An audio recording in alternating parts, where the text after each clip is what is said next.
ये आकाशवाणी गोरखपुर है। अब आप वेद प्रकाश पाठक से क्षेत्रीय समाचार सुनिए।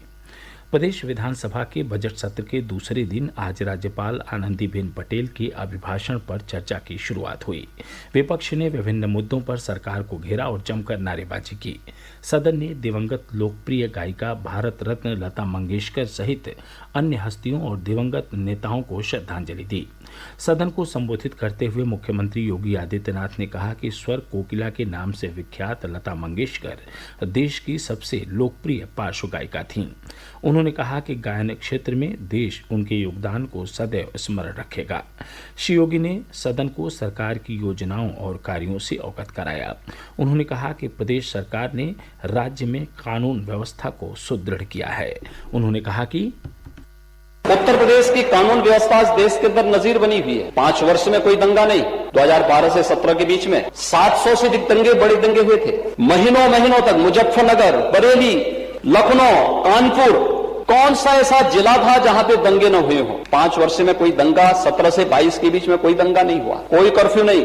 और नई सरकार के गठन के बाद रामनवमी के अवसर पर देश के अंदर 7 राज्यों में दंगे हुए, यूपी में कोई दंगा नहीं। हनुमत जयंती के अवसर पर कोई दंगा नहीं।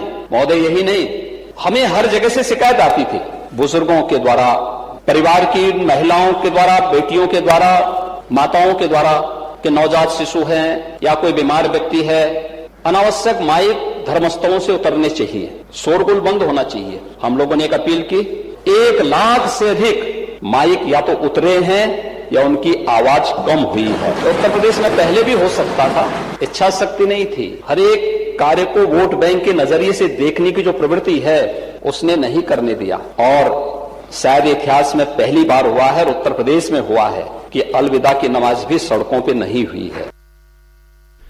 मुख्यमंत्री ने कहा कि सरकार अपराध और अपराधियों के खिलाफ जीरो टॉलरेंस की नीति के साथ कार्य कर रही है। उन्होंने कहा कि सरकार महिलाओं की सुरक्षा के प्रति बेहद संवेदनशील है। महोदय, पिछले 5 वर्षों के अंदर भी सरकार ने जीरो टॉलरेंस की नीति के तहत ही कार्रवाई की। और फिर इस बात के लिए हम पूरी प्रतिबद्धता के साथ कह रहे हैं कि सरकार अपराध और अपराधियों के मुद्दे पर बिना किसी की परवाह के बगैर अपनी कार्रवाई को जारी रखेगी। सुरक्षा अधिकार, सबको सुरक्षा का अधिकार सबको देना सरकार की जिम्मेदारी है।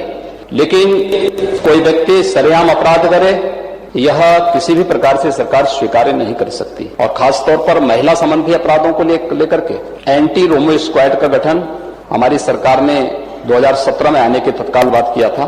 एंटी रोमियो स्क्वाड के गठन के साथ ही प्रदेश के अंदर 218 महिला संबंधी अपराधों को रोकने के लिए पास्को कोर्ट की स्थापना भी सरकार ने किया।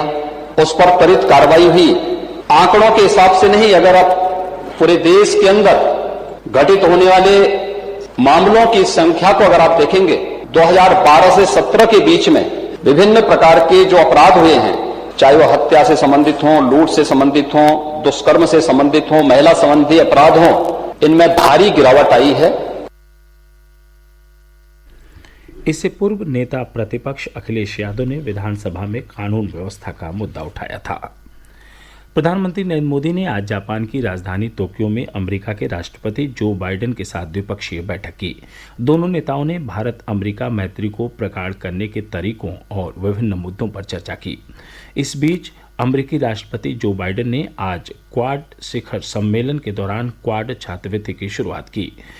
यह छात्रवृत्ति अमेरिकी विश्वविद्यालयों में विज्ञान, प्रौद्योगिकी, इंजीनियरिंग और गणित में स्नातकोत्तर और डॉक्टरेट करने वाले अमेरिका, जापान, ऑस्ट्रेलिया और भारत के विद्यार्थियों के लिए उपलब्ध होगी। प्रत्येक वर्ष 100 विद्यार्थियों को यह छात्रवृत्ति दी जाएगी।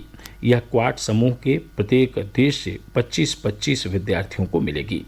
प्रधानमंत्री नरेंद्र मोदी ने क्वाड छात्रवृत्ति कार्यक्रम को अनूठी पहल बताया है।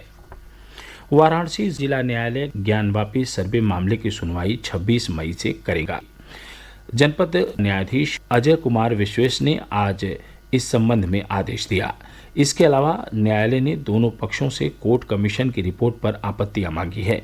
साथ ही न्यायालय ने वादी पक्ष की अपील पर मस्जिद परिसर के सर्वे के वीडियोग्राफी और फोटोग्राफी साक्ष्य भी उपलब्ध कराने का आदेश दिया है।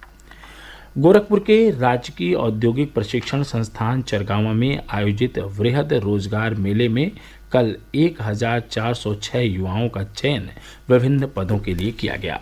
रोजगार मेले में 24 कंपनियों ने प्रतिभाग किया। इसके साथ ही क्षेत्रीय समाचारों का बुलेटिन समाप्त हुआ। नमस्कार।